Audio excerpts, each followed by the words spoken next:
Well, welcome back to the show. Losing weight, saving money, and finding the perfect job are all popular New Year's resolutions. Local life and career coach Alix Miller joins us with a blueprint on a career kickstart. Alix, it's nice to have you back. Thank you. Thanks for coming in. Yeah.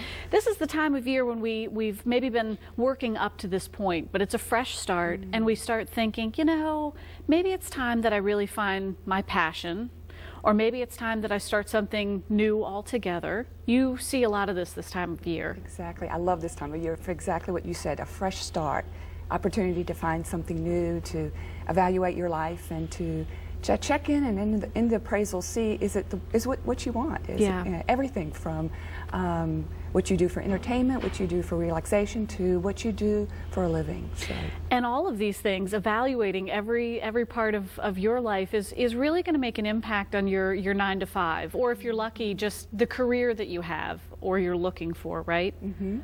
How do you kickstart it? How do you kickstart a new you in the new year? Yeah. Well, one thing I always tell people to do is to approach anything new, any big change, as an opportunity. Approach it positively. And I like to get people to begin with a lot of self-discovery work so that they really get to know who they are and what their skills and strengths are. And I love beginning with having people check in with their values. What is it that you hold dear? What's important to you?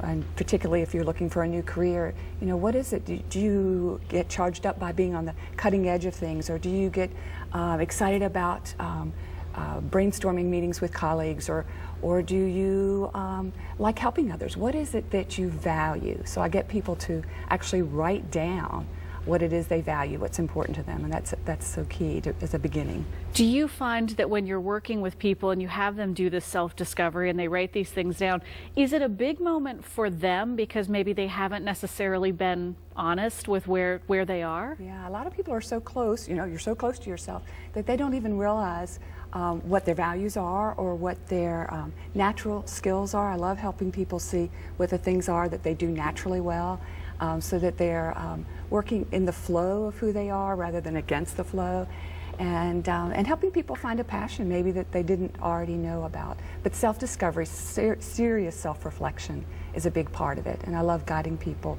through that and encouraging them to do the process. Let's look at this in two ways. Let's assume that you're happy with where you are with your career, but you want to take that next step. And this time of year, you know, maybe want to take that push and do that. Does self-discovery help with that? Absolutely. One key piece is looking at, maybe like you say, you don't want to leave your career or your job, but you just want to take it to the next level. So looking at what are the aspects of your job that you do well currently. You know, what was it that was really special last year, what piece of what you did, and how can you bring more of that into your career. And it may be talking with a colleague or a supervisor and just mentioning, you know, I really enjoyed the fundraiser last year, or I really enjoyed preparing those marketing materials, or whatever.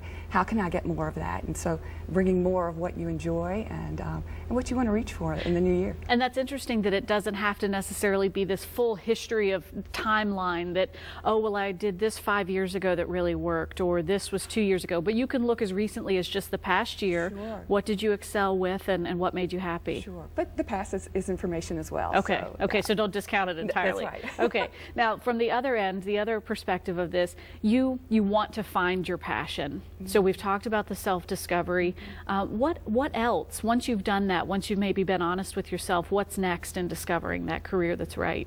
Well, having a good resume is always an important piece. So building a good resume, whether it's from scratch, starting from scratch, or taking one that you've had in the past and buffing it up some and burnishing it and polishing it with the new you, and including some of the self-discovery that I was talking about, writing down your values, your interests, some of your skill sets, making sure that that's included and who you are and your unique qualities come out on the resume. That's, to me, is key.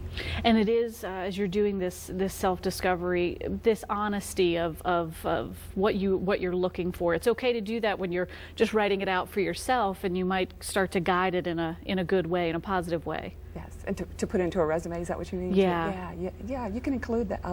I really like to help people's resumes reflect who they are as much as you can. You know, it's pretty much a 4-section piece of paper, but as much as possible to bring out their uniqueness. Because we can have a tendency when you're putting a resume together to create it for the position that you're applying for, and that's not necessarily going to win you any favors, is it? Well, you kind of have to play both.